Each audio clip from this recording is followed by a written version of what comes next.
daripada musyrik. Efek daripada musyrik ya.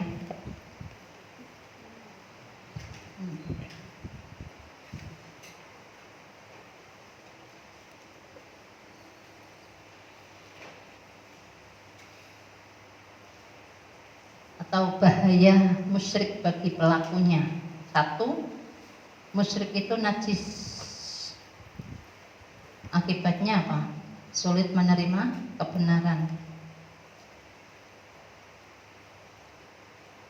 Surat 9 ayat 28. Musyrik itu najis. Kemudian yang kedua, musyrik itu haram. Efeknya ya. Bahaya syirik, bahaya musyrik. Di sini bahaya musyrik.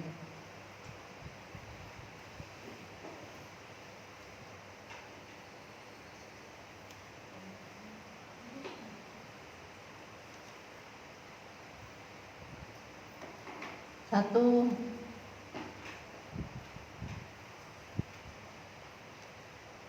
musyrik itu najis.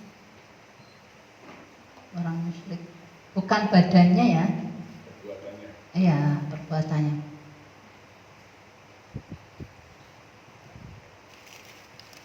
9:28. Akhirnya kalau orang itu musyrik itu najis karena akibatnya orang itu sulit menerima kebenaran. Karena yang mudah menerima kebenaran itu adalah orang-orang yang disucikan hatinya oleh Allah. La yamassuhu illal mutahharun.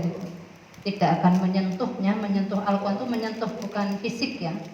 Tidak akan mengenal Al-Quran, tidak akan menerima Al-Quran kecuali orang-orang yang disucikan, al-mutahharun. Tapi orang yang musyrik itu akhirnya orang itu tidak mau menerima kebenaran Al-Quran. Makanya dia najis secara batiniah ya. Yang kedua, musyrik itu haram.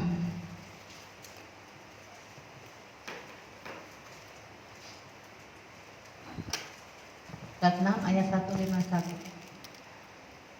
Ini nih pelajaran-pelajaran ini untuk kita evaluasi terhadap diri kita masing-masing, Bapak Ibu. Apakah kita sudah bebas dari itu? Iya. Jangan-jangan ya. Ya. Yang ketiga, musyrik itu Allah tidak peduli ya. Tidak diperdulikan Allah. Nek Gusti Allah ora peduli yo piye, Pak? 25:77.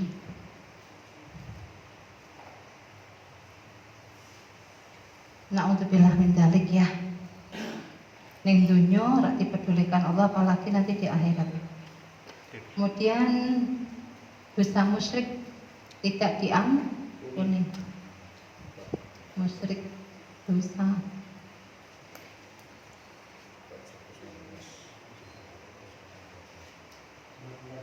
tidak diampuni. 448 dan 116. 5. Aktif banget ya. Ternyata bahaya syirik bagi pelakunya. Orang musyrik tersesat. Ini juga 6 orang musyrik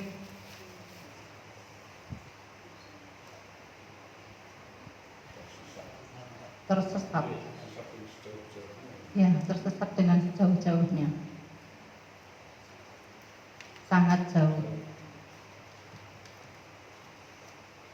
416 juga. 6. Bahayanya musyrik.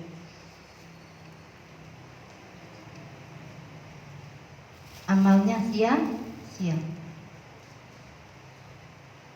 Amal orang musyrik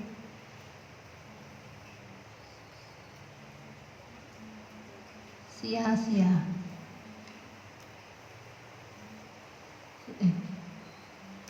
688 sama 396.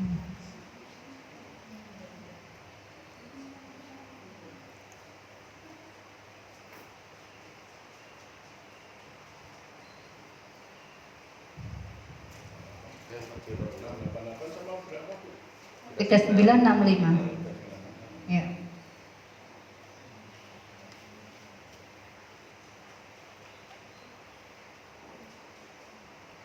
Sudah. Ki akeh ngene iki ning omah. Lega ora buka meneh. Insyaallah ya. Pembelajar Quran nih. Masyaallah.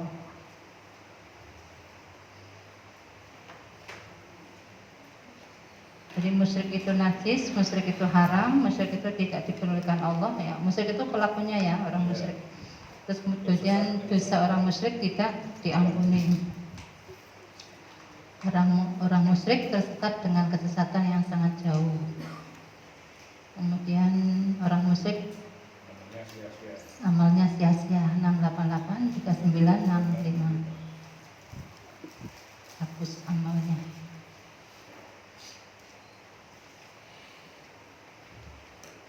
Gimana? Kira-kira kita sudah terbebas belum ya dari ini? Semoga ya. Ya. Berusaha untuk menuju itu. Ya.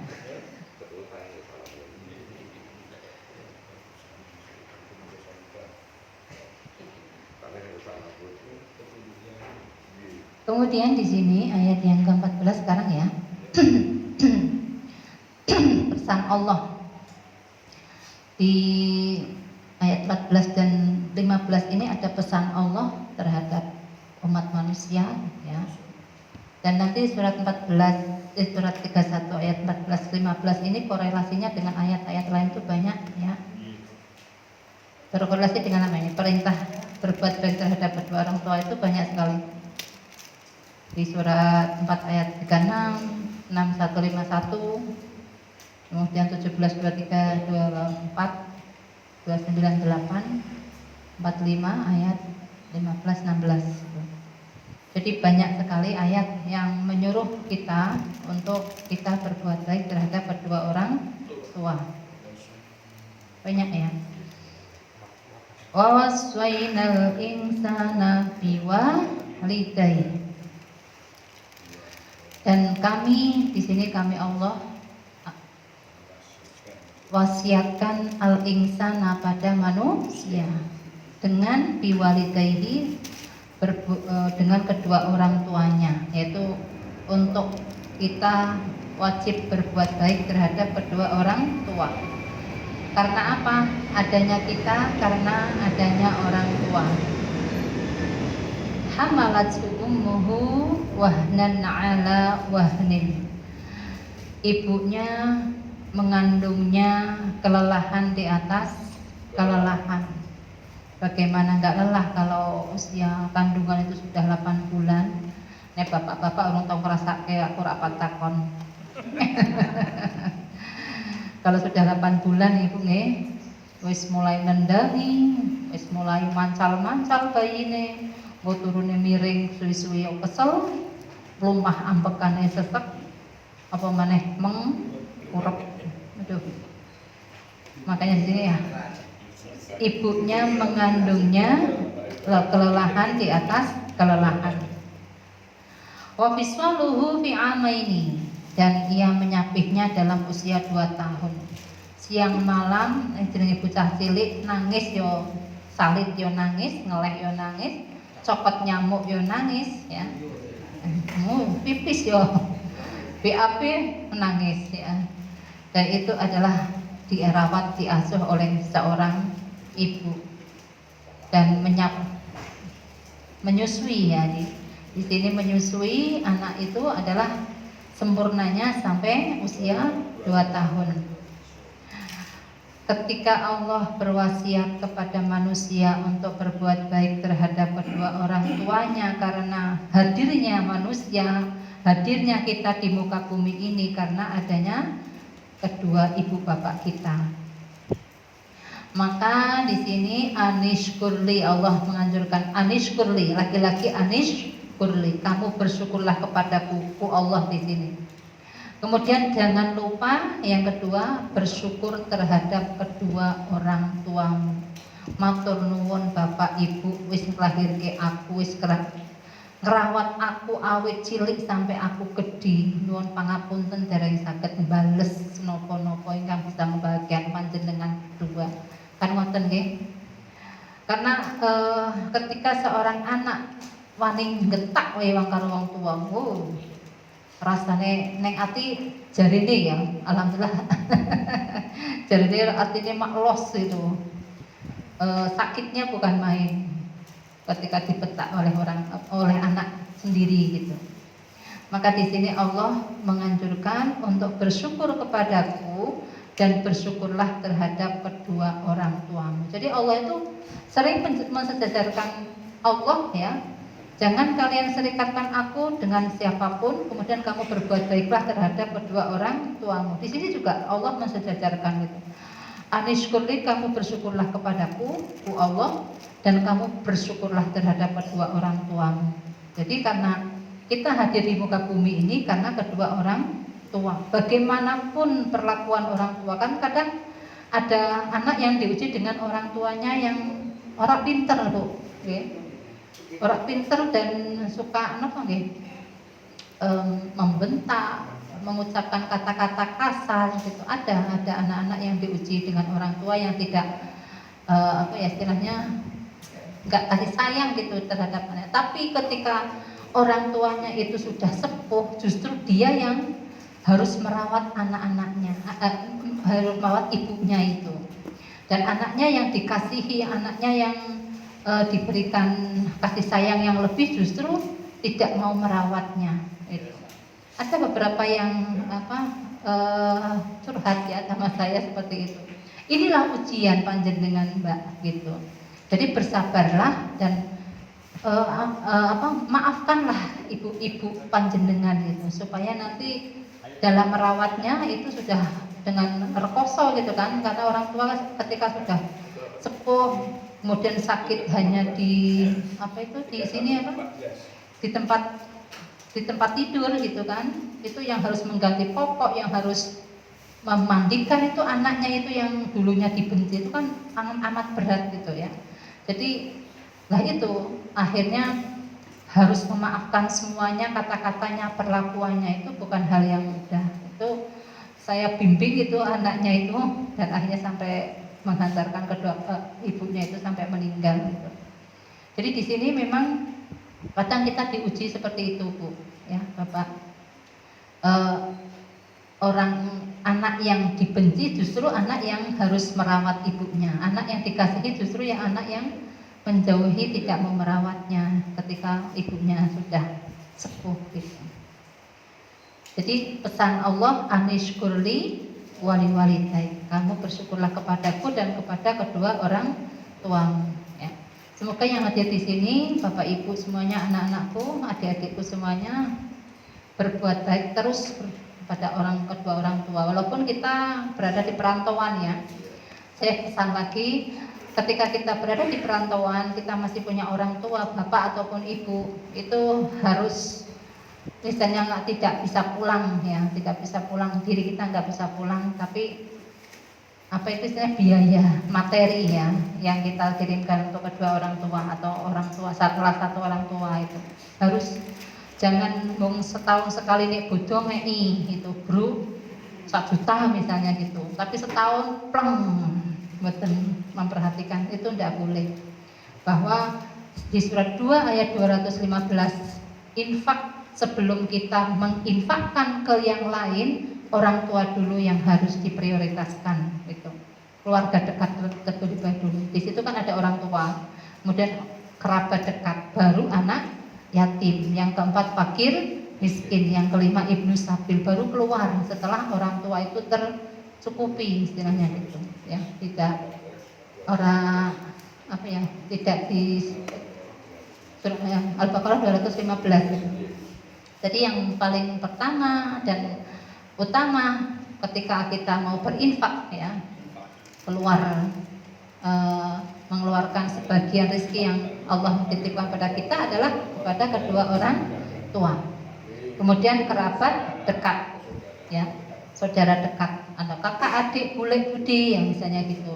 Atau misalnya ibu sambung, ya, walaupun tidak melahirkan tapi ada ibu sambung misalnya gitu. Itu juga wajib untuk diperhatikan, ya. Apalagi ketika mereka sudah usia sepuh, sudah usia pensiun gitu kan, sudah tidak bekerja, maka mereka butuh perhatian gitu, ya. Perhatian kasih sayang, juga perhatian secara materi. Karena ketika orang tua itu mbocai arto non sewu ibu-ibu, ya, mbocai arto itu kayaknya tenang gitu, ya, mau pingin tumbas lauk apa gitu, dia bisa memenuhi gitu, mau beli buah apa gitu bisa beli gitu. Apalagi anaknya yang di rantau misalnya ada 3, ada 2 gitu, bisa yang di rumah itu untuk sengkrek kakek gitu, nanti transfer ke saya, nanti akan saya sampaikan ke ibu gitu. Jadi begitu, jangan ketika anaknya sudah bubar, tidak ada yang di rumah, anak ibunya tidak dipedulikan.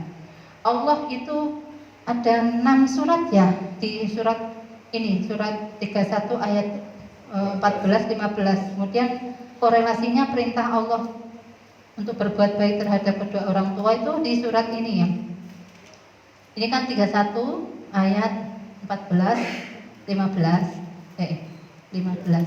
Kemudian surat 4, 36, surat 6 ayat 1, 61. Kemudian surat 17 ayat 23 sampai 24. Ini perintah terhadap berbuat baik terhadap kedua orang tua. Kemudian surat 29 ayat 8, kemudian 46 ayat 15 sampai 15, 16, 17, ya. Itu. Jadi ada 1, 2, 3, 4, 5, 6. Gitu. Ada 6 surat yang Allah memerintahkan kita berbuat baik terhadap kedua orang tua. Gitu. Sangat penting sekali, ya. Karena adanya kita lahir di dunia ini karena melalui perantara orang tua. 31-14 tadi. Kemudian sekarang tadi udah sambung, ya. Ilayyal masir. Tadi Allah menganjurkan untuk kamu bersyukurlah terhadapku dan kedua orang tuamu. Ilayyal masir. Kepadaku tempat kembali. Kita semuanya akan kembali kepada Allah. Bahwa kita hidup dunia ini seperti orang yang sedang merantau. Dan kita orang merantau itu bakal kembali ke rumahnya masing-masing, dan rumah kita, yaitu tempat kembali kita adalah kepada Allah. Nanti kita akan dihidupkan untuk yang kedua kalinya, yaitu di akhirat, kembali kepada Allah. Ketika kita mati pun, sebelum dihidupkan kembali, roh dan jiwa kita kembali kepada Allah, ya. Yang di kuburan itu adalah jasadnya, roh, jiwa kita dan juga rekamannya itu kembali kepada Allah. Dan nanti akan disatukan kembali ketika nanti di akhirat antara jasad yang sudah remuk, ya, menjadi tanah, itu akan jadikan kembali, diciptakan kembali, disatukan kembali dengan roh dan jiwanya, dan jadilah manusia yang hidup nanti di akhirat. Ayat yang ke-15, kita wajib berbuat baik terhadap kedua orang tua. Kata Allah ini, jika ada orang tua yang memaksa kita untuk berbuat syirik, ya, maka wajib juga untuk tidak mentaatinya. Wa in jahadaka ala an tusyrika bi ma laysa laka bihi ilmu fala tuti'huma wa sahibhuma fid dunya ma'rufa wattabi' sabila man anaba ilai summa ilayya marji'ukum fa unabbi'ukum bima kuntum ta'malun. Pesan Allah, ya. Di sini pesan Allah yang keempat. Tadi yang pertama adalah anishkurlillah. Kemudian la tusyrik billah. Kemudian wa wasfainal insana biwalidayhi. Yang keempat, wa in jahadaka, dan jika keduanya memaksamu, ala antusyrika bi, agar kamu mensekutukan aku. Jika kedua orang tua kita itu mengajak kepada kemusyrikan, contoh misalnya pasar nggih sepi, golek gawean ki angel, yo nang tak jak ning lah ya tempat-tempat yang ya keramat gitu ya, itu seorang anak tidak wajib untuk mentaatinya, ya dibantah atau ditolak dengan cara yang bijak kita ya. Wa in jahadaka ala an tusyrika bi ma laisa laka bi ilmun, dan jika kedua orang tuamu memaksa untuk menserikatkan aku apa yang tidak ada bagimu ilmu dengannya, fala tuti'huma, maka jangan kamu mentaati keduanya. Pesan Allah ya, jika kedua orang tua kita itu mengajak kepada kemusyrikan, maka kita tidak wajib untuk mengikutinya. Tapi wasuhibhuma fid dunya ma'rufa, dan pergaulilah keduanya di dunia dengan cara yang baik. Tetap digauli dengan baik, istilahnya kita tetap sopan santun ya, andap asor terhadap kedua orang tua. Dan pesan Allah ya di sini yang berikutnya, wattabi, tadi tidak boleh mengikuti kedua orang tua yang mengajak kepada kemusyrikan. Kemudian perintah Allah apa? Wattabi, dan kamu ikutilah siapa? Sabila man anaba ilayya, yaitu orang yang kembali kepadaku, yaitu mengikuti jalan orang yang kembali kepadaku. Jadi mengikuti orang yang berada di garis hukum Allah, orang yang taat kepada Allah, itu justru untuk diikuti. Orang tua yang tadi mengajak kepada kemusyrikan untuk tidak mentaatinya, tapi tetap berbuat baik, tidak boleh membentak dan lain sebagainya. Tetap diperlakukan dengan bijak ya, tetap sopan santun, andap asor ya. Tapi ikuti orang yang kembali kepada jalan Allah gitu. Summa ilayya marji'ukum, kemudian kepadaku tempat kembali kalian. Fa'unabbi'ukum, maka aku akan beritahukan kepada kalian bima kuntum ta'malun, dengan apa yang kalian kerjakan. Di sini fa'unabbi'ukum bima kuntum ta'malun, Allah akan memberitahukan terhadap perbuatan kita kelak nanti di akhirat. Karena setiap manusia sudah dipasang monitor kan? Ya. Dipasang monitor CCTV kalau itu ya. Kalau CCTV yang ada di sini itu kan CCTV hanya memonitor yang ada di luar ya. Penjahat arep mlebu ning garasi misalnya, itu kan hanya di luarnya saja. Tapi monitor yang Allah pasang di kuduk manusia masing-masing itu memonitor luar dan dalam gitu. Zahir batinnya dimonitor semuanya. Maka ada ayat yang mengatakan kalian jauhilah dosa zahir dan dosa batin. Kalau dosa zahir itu mudah terdeteksi Bapak Ibu ya. Tapi dosa yang berhubungan dengan batin ya, hati kita itu jarang yang galbu gitu. Kalau dosa zahir itu contohnya orang yang berzina itu ketok cetomotong, keplek kemudian mabuk ya, minum-minuman keras itu cetok gitu. Atau menyembah kepada selain Allah itu ya, itu mudah untuk dideteksi. Tapi ada dosa batin itu. Dosa batin itu hubungannya dengan hati itu. Misalnya awake dhewe ning kene kita ora ono apa-apa, tapi ada misalnya salah seorang yang grutu gitu, moyoi atau jengkel gitu ya. Itu kan berhubungan dengan batin tuh. Gitu. Itu udah dosa loh. Hati-hati gitu. Kemudian dosa batin lagi hubungannya dengan riya. Ya, riya itu hubungannya dengan batin itu. Karena yang punya niat itu biasanya hati, mau riya mau enggak itu riya. Kemudian sum'ah, misalnya dia ketika berinfak atau bersedekah, dia tidak diketahui oleh orang lain, tapi dirungok-rungokke gitu kan. Sum'ah itu dari kata sama'ah, asma'u, jadi dirungok-rungokke orang itu. Ya. Kalau riya itu diperlihatkan. Kalau mau berinfak nek ora weruh wong ki hawane ora marem gitu. Ya. Itu hubungannya dengan hati. Yang hubungan dengan batin lah, itu hati-hati. Karena banyak orang yang tidak, orang galbu itu dengan yang namanya dosa batin itu.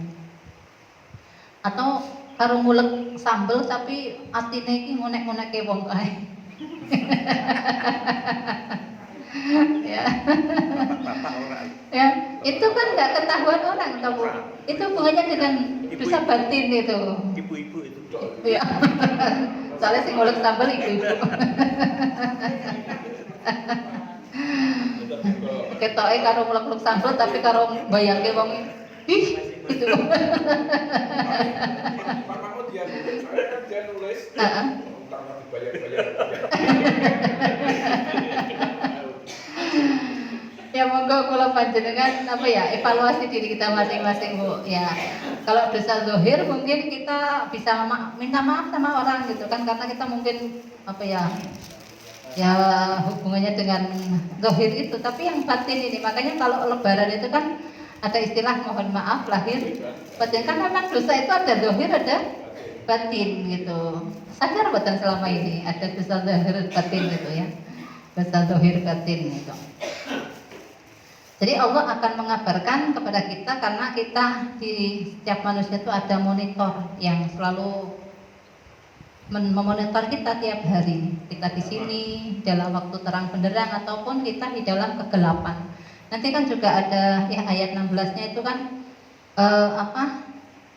si Pak Lukman ini mengajarkan kepada anaknya untuk selalu waspada bahwa Allah selalu memonitor terhadap gerak-gerik perbuatan manusia. Ayat 16-nya ini. Ya bunayya, wahai anakku, innaha intaku mithqala habbatin min khardalin fatakun fi sakhratin aw fis samawati aw fil ardi ya'ti bihallah innallaha latifun khabir. Ya bunayya, wahai anakku, innaha sesungguhnya intaku mithqala habbatin min khardalin, jika ada sesuatu perbuatan seberat biji zarrah. Kalau sekarang, kalau di sini biji sawi ya. Karena dulu ulama waktu itu menerjemahkan ini sesuatu yang paling kecil itu biar dipahami oleh manusia itu adalah biji sawi. Ternyata sekarang diteliti lagi, yang paling kecil apa? Proton. Atom, jerone atom apa? Wah, ada proton dan neutron. Ya. Paling kecil itu inti atom itu. Jadi walaupun sebiji atom ya, atom itu sudah mata kita sudah tidak bisa melihat. Allah Maha melihatnya gitu. Jadi wahai anakku, kamu waspadalah. Bahwa Allah selalu merekam, selalu memonitor kamu dimanapun kamu berada. Ya di sini fatakum fi sukhrah. Lalu perbuatan itu ada di dalam batu. Batu itu kan keras ya. Di dalam misalnya di dalam gua yang sangat gelap gitu. Kalau misalnya manusia mau berbuat tidak senonoh, ayo ke gua aja. Di sana sepi, tidak ada lampu, tidak ada orang lihat. Tapi monitor Allah itu ngumpuli inframerah ya, selalu memonitor, dan nanti akan disetel ulang ketika kita hidup kedua kali di akhirat.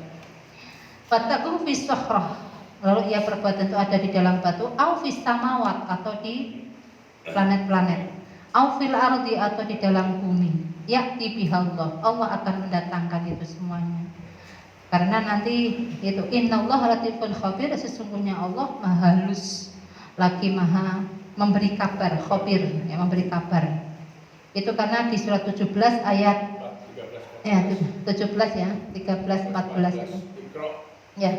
Ini wa kullu insanin alzamnahu ta'irahu fi 'unuqihi wa nukhriju lahu yaumal qiyamati kita bayalqahu mansyura. Kemudian iqra kitabak, bacalah kitabmu itu. Kafa binafsika yauma 'alaika hasiba itu. Jadi pada setiap diri manusia itu Allah pasangkan rekamannya di kuduknya itu. Dan kami akan mengeluarkannya sebagai kitab yang terbuka di akhirat nanti. Kemudian kita di situ disuruh iqra kitabak, lihatlah rekamanmu, bacalah rekamanmu. Karena teknologi Allah itu jangan dikira catatan kita tuh lembaran-lembaran gini ya. Jadi teknologi Allah itu sangat canggih, tinggal klik aja nanti kita sudah melihat perbuatan kita yang kita perbuat di dunia, baik zahir maupun batin, semuanya akan Allah datangkan ya'ti bihallah. Karena apa? Innallaha latif, maha halus. Jadi Allah itu lebih dekat dari kita daripada urat leher kita itu. Di surat 50 ayat 16 itu. Jadi Allah meliputi kita, maha melihat kita, dan Allah nanti akan menghabarkan kita terhadap perbuatan kita. Jadi nasib kita di akhirat itu ditentukan kita hari ini di dunia. Kita mau memilih menerima catatan amalnya dari tangan kanannya sebagai iliyin ataupun sijin. Ditentukan sekarang. Karena dulu pernah saya sampaikan bahwa Allah itu sudah memberikan kebutuhan umat manusia secara fisik, zahir dan batin ya. Makanan fisik kita sudah Allah sediakan di muka bumi ini ya, di daratan maupun di lautan. Kemudian secara batin kita Allah juga sudah memenuhi dengan petunjuknya yang ribuan ayat gitu.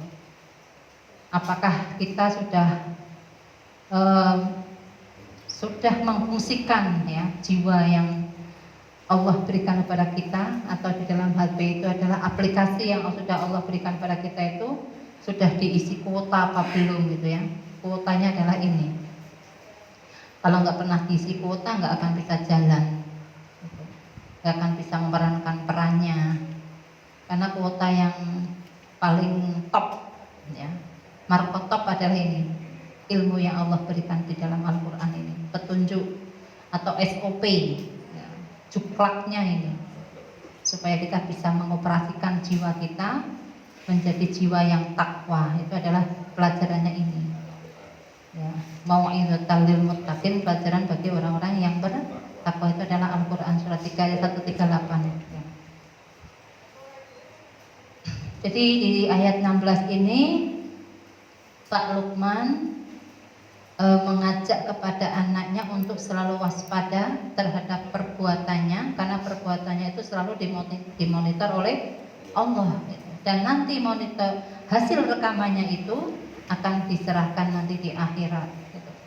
Ini juga menjadi pelajaran bagi kita semuanya sebagai umat manusia untuk selalu waspada bahwa dimanapun kita berada Allah selalu mengawasi kita, baik di waktu terang benderang maupun di waktu gelap gulita.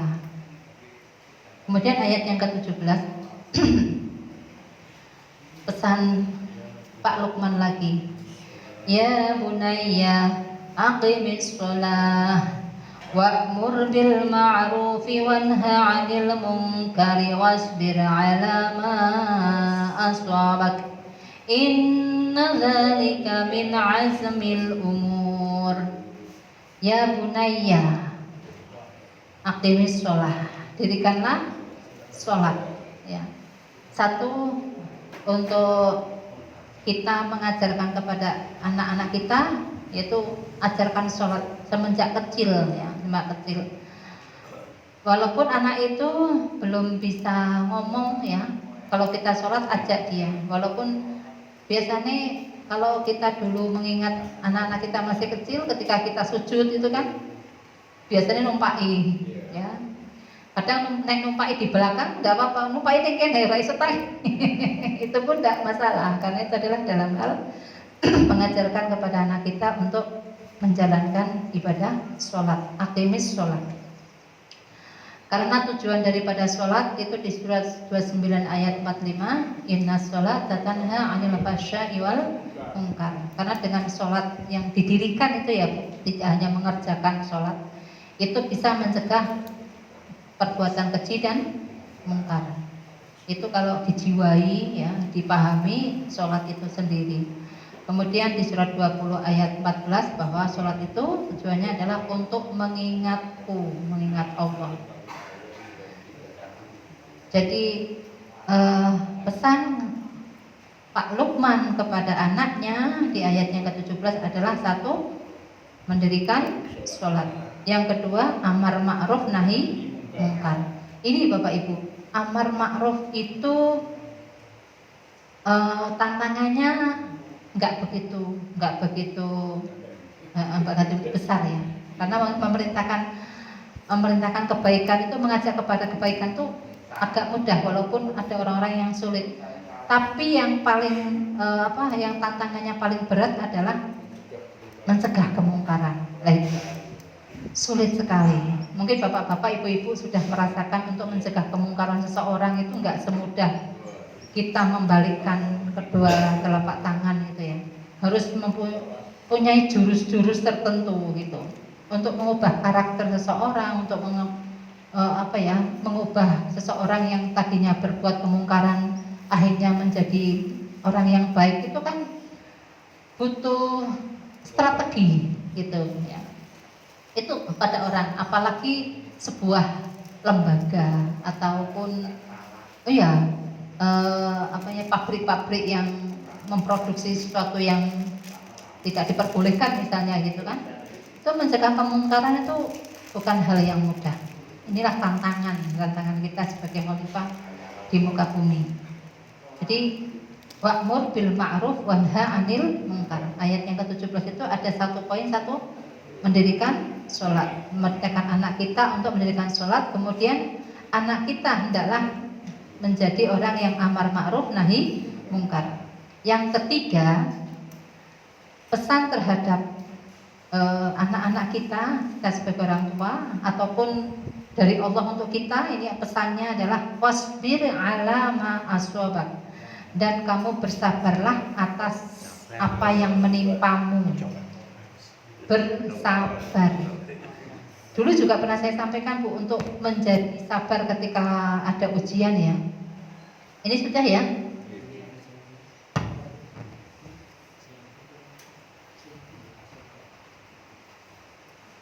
Ini Bu, surat 2 ayat 155 sampai 157. Kemudian surat 29 ayat 2. Ini nanti panjenengan dari ayat-ayat ini bisa mengambil pelajaran. Surat 3 ayat 142. Kemudian 2135. Jadi pahami ini di sini adalah kunci sabarnya di sini. Nanti insya Allah ya, ketika kita mendapat musibah, katakanlah apa? Inna lillahi wa inna ilaihi raji'un. Itu. Wasbir ala ma aswabak, dan kamu bersabarlah atas apa yang menimpamu. Untuk sabar itu mudah dilakukan tapi angel prakteknya ya. Jadi butuh proses itu. Karena orang yang sabar itu Allah menjanjikan upah bagi orang sabar itu akan mendapatkan sholawat dan rahmat dari Allah. Itu yang 157 itu. Mendapatkan sholawat dan rahmat dari Allah langsung Bapak Ibu. Itu kemuliaan dan rahmat dari Allah. Bentuknya seperti apa terserah Allah nantinya itu. Yang penting ketika kita mendapat ujian, kita bersabar gitu. Sampai kapan sabar? Tidak ada batasnya ya. Sabar itu tidak ada batasnya. Ini untuk kita menjadi sabar. Di sini kan, dan sungguh kami akan uji kalian dengan sesuatu dari ketakutan, kelaparan, itu kan. Ya, ukuran buah-buahan, harta benda itu kan. Kemudian wabasyiris sabirin, dan kamu gembirakanlah orang-orang yang sabar. Siapa yang sabar itu? Alladzina idza aswabathum musibah qalu inna lillahi wa inna ilaihi raji'un. Dia itu kembalikan semuanya kepada Allah. Ya Allah, karena ini ujian datangnya darimu, maka aku mohon kekuatan padamu, mohon kesabaran padamu ya Allah. Gitu. Semoga kita termasuk hamba-hamba Allah yang bersabar ketika diuji, nih, Bapak Ibu. Walaupun memang ketika diuji, ya itulah kita harus meneteskan air mata, harus bergelut dengan hati kita yang remuk redam ya. Karena ujian manusia itu macam-macam sesuai dengan tingkat keimanannya. Semakin keimanan semakin tinggi, ujian semakin besar, biasanya seperti itu. Semakin tinggi pohon, semakin ya terpaan angin semakin kencang. Tapi yakinlah bahwa angin kencang itu tidak akan selalu menerpa terus, tapi ada kalanya angin sepoi-sepoi itu kan ya, sebagai gambar gembira. Inna dzalika min azmil umur, sesungguhnya yang demikian itu termasuk perkara yang penting tadi, yang mendirikan sholat, amar ma'ruf nahi mungkar, dan juga bersabar ketika mendapat musibah. Ini banyak pelajaran banget di surat ini Bu, Bapak Ibu. Makanya saya ambil ayat ini ya untuk evaluasi kita masing-masing ya. Yang ke-8 ini tentang akhlak ya di dalam bermasyarakat ya. Tadi kan ada akhlak kepada Allah, akhlak kepada kedua orang tua, kemudian akhlak dalam kehidupan bermasyarakat. Pesannya di sini oleh Pak Lukman kepada anaknya, di sini sebetulnya Allah itu ingin memberikan pelajaran untuk umat manusia. Satu, wala tusu'ail khaddaka linnas, jangan kamu memalingkan mukamu dari manusia. Ketika ada orang yang ngajak ngomong misalnya, awake dhewe pas terik karo wong kuwi, sebisa mungkin jangan memalingkan muka. Gimana Pak, Bapak Ibu? Prakteknya gimana? Melengos gitu loh. Ketika kita berpapasan ya, yang namanya orang bermasyarakat itu kadang bentikan gitu ya, berpapasan kepada orang yang pernah mau fitnah kita, memusuhi kita, jangan melengos gitu. Petuk ya, salam mawon. Assalamualaikum gitu. Lari. Di sini Allah berpesan wala tusu'air khaddaka linnas, jangan kamu memalingkan mukamu dari manusia. Ya, jangan melengos istilahnya gitu. Ya, tapi kok lari. Maka di ayat lain untuk menjadi hamba-hamba Allah yang bertakwa itu kan menjadi pemaaf gitu. Memaafkan orang yang telah berbuat kesalahan terhadap kita. Gampang mboten? Ya, itu. Coba. Ingatnya begini Bapak Ibu, ketika kita dimusuhi orang ya, kita merasa sakit hati. Katakan dalam diri kita, dalam hati kita itu gini, maafkan dia, maafkan dia. Nanti kalau lama-lama ketika kita sudah memaafkan, enteng jadinya Bapak Ibu, nggak berat. Ternyata yang memaafkan itu nantinya Allah memberikan solusi, itu adalah akan menjadi jiwa kita itu tenang akhirnya, enteng gitu. Bisa nggak kita memaafkan orang yang telah berbuat salah terhadap kita? Walaupun telah memfitnah bapak ibu gitu misalnya.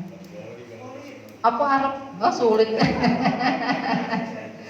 Padahal di situ ada ayat sebelumnya kan surat 3 ayat 133 itu kan bahwa Allah menyediakan surga untuk orang-orang yang bertakwa. Jadi kalau kita misalnya ada sakit hati terhadap orang yang sakit hatinya tuh sampai di sini gitulah, sakitnya tuh di sini banget itu.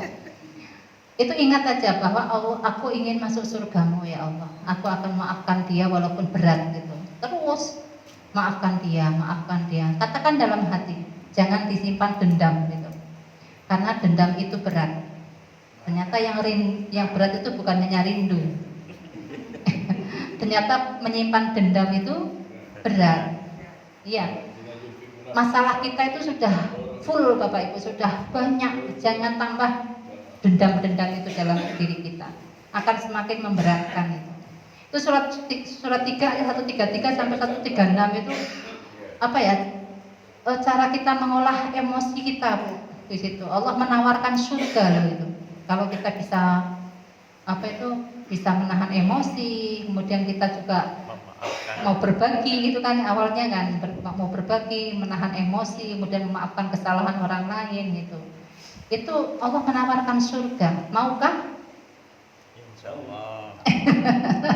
Kok abot gitu ya. Memaafkan orang yang telah berbuat salah itu kok kayak abot gitu ya. Itu sih. Jadi wala saya ulangi kembali ini ya. Kembali ke pelajaran lagi.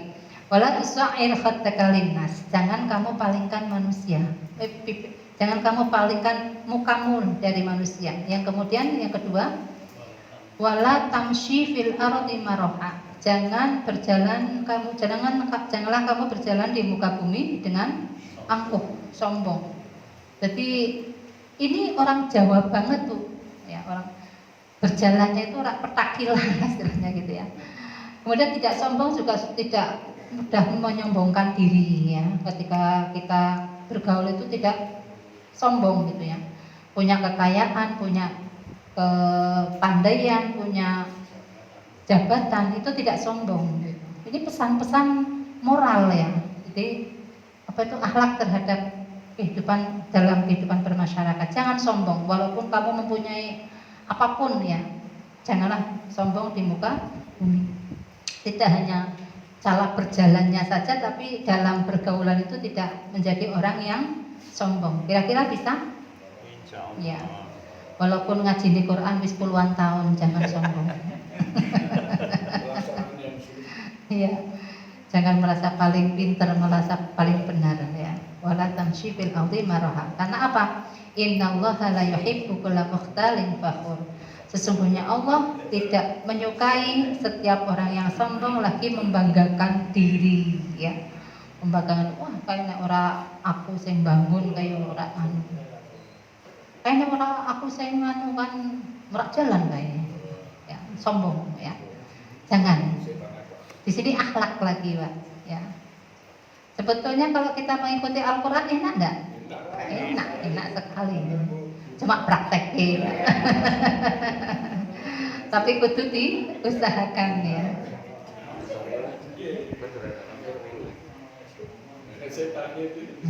Setannya, karena setan itu nggak pernah tidur loh. Kita tidur, setan nungguin gitu kan. Ya. Melek wis mulai gerilya lagi. Itu. Ayat 19. Lagi ini juga masih tentang akhlak ya.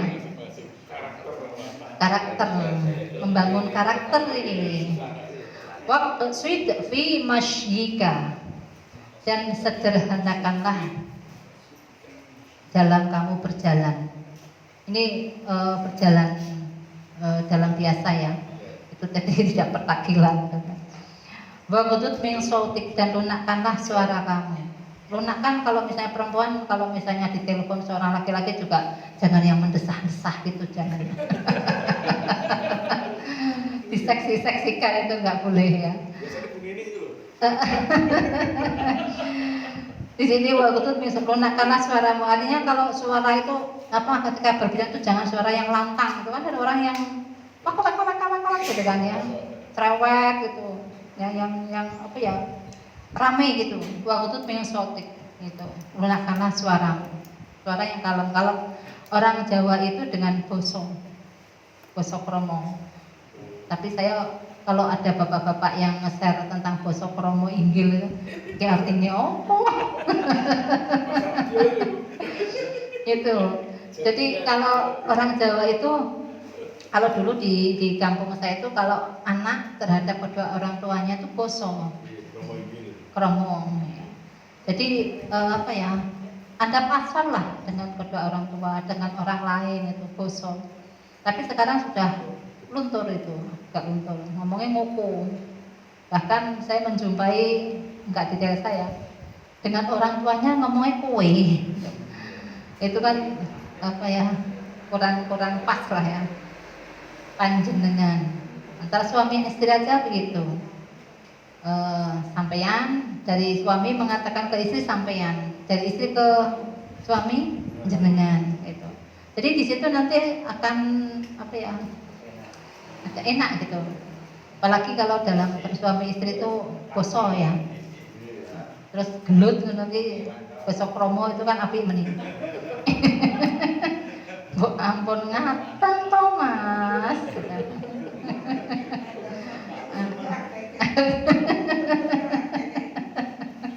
Insya Allah kalau praktek itu ya. Ya. Tapi prakteknya kadang jauh beda ya. Jadi waktu min sautik dan lunakkanlah suara kamu.